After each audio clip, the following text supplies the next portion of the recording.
How's it going? My name's Andrew Roberts. I work in the Office of Multicultural Student Services.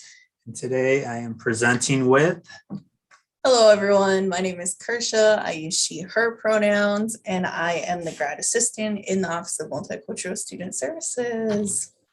So we're just doing a quick 101 on foundation scholarships, trying to get as many students applying for these scholarships to amp up your financial aid package. So I'm at the UWL website. We're going to search foundation scholarships.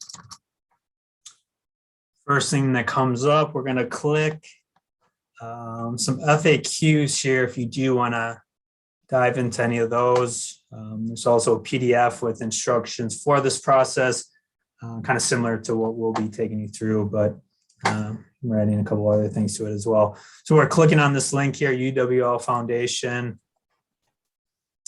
So we get to this page.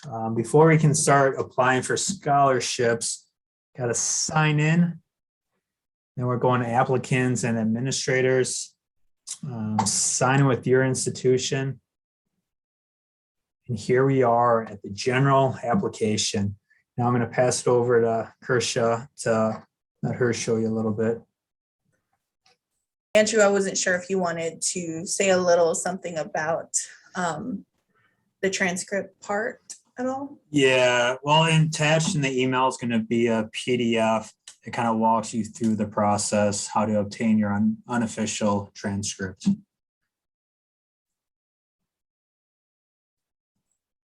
Sorry, I forgot where I put it and then I found it, so it's all good.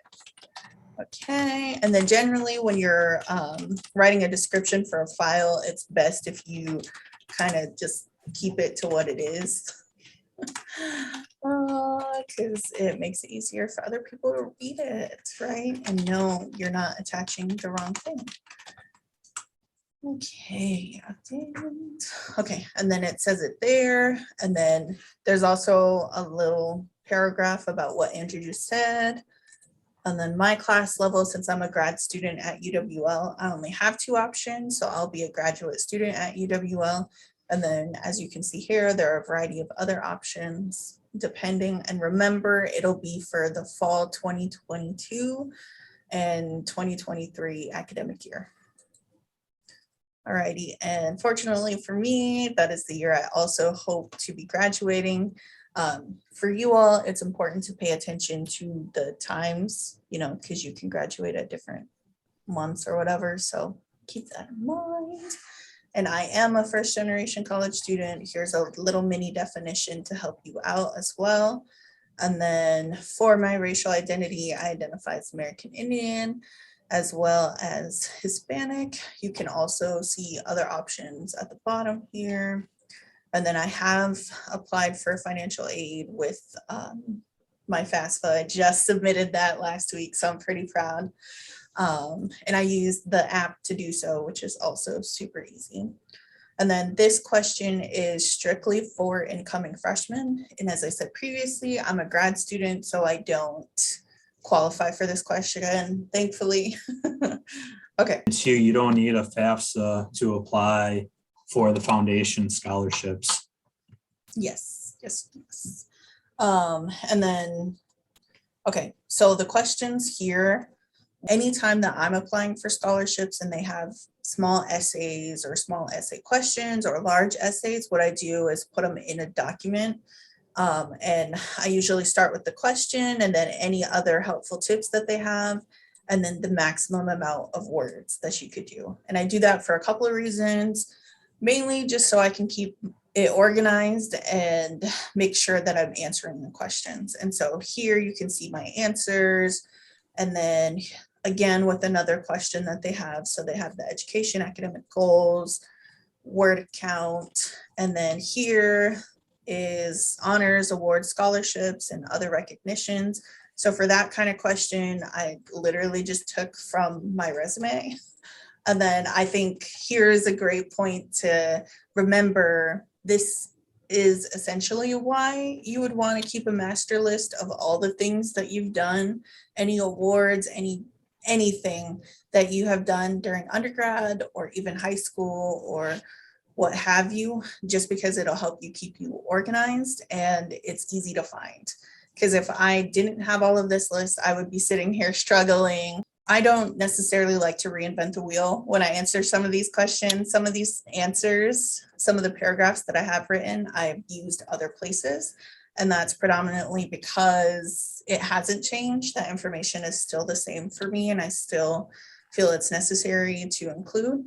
And so part of that organization piece and why you should do it is to not have to rewrite everything every single time you're applying for a scholarship. That last question, the last two questions that they have are campus and community involvement. So what I did here was I wrote a tiny bit about it, and then I listed from my resume. Last question talks about financial need, right? And so for there, if you need help with that, I think the financial aid office or even Andrew and myself could help you answer that question. Do it in a Word doc so you can catch mistakes. And also it makes it easier for just copying it and putting it right in there. I was on one of the committees that went over a bunch of these foundation scholarships as a grad student probably 3 or 4 years ago. And like a lot of money out there. And it was like 6 or 7 students that just, I know the scholarships I went to anyways, it was like the same students, which isn't a bad thing. But I mean, it gets to the point where, I mean, you want to spread out the funds, and we're just like wishing more students would apply for these. So I feel like scholarships are intimidating. I don't think I applied for any back in the day, really. But we're just trying to destigmatize it, and just, there's so much money out there. We'd like other people to take advantage of it. Oh, look at that.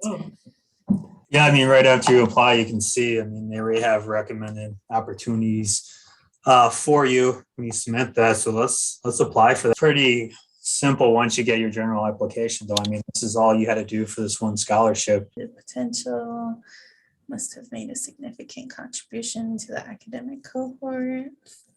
I don't know about that, but it's okay.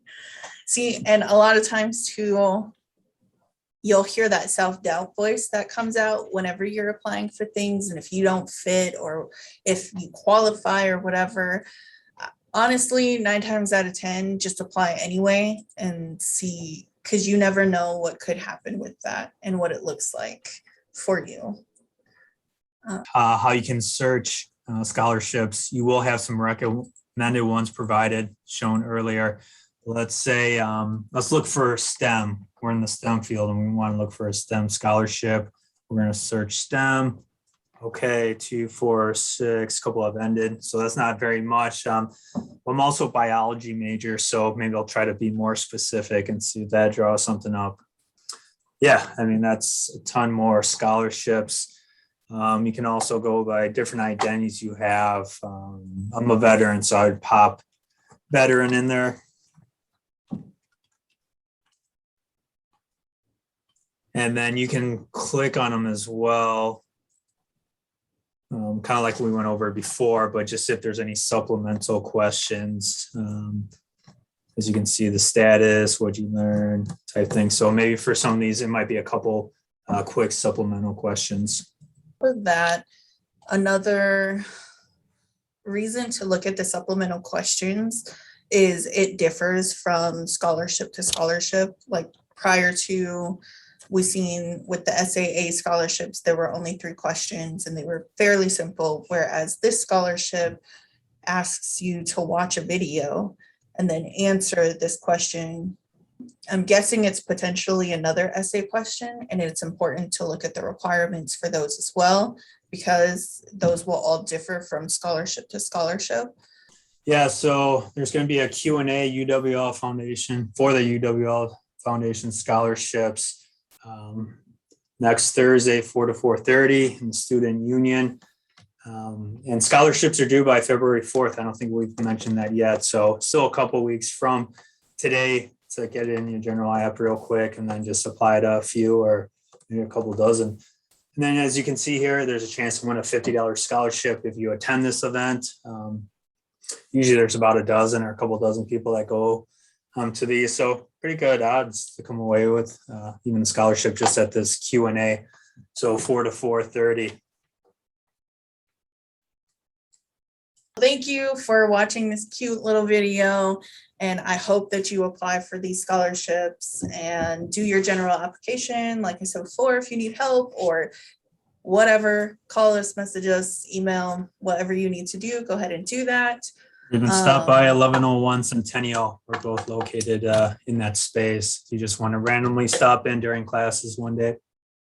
Yes, please do. We'd love to meet new students either way. And lastly, remember, this is due by February 4th. All righty, thank you and enjoy the rest of your day.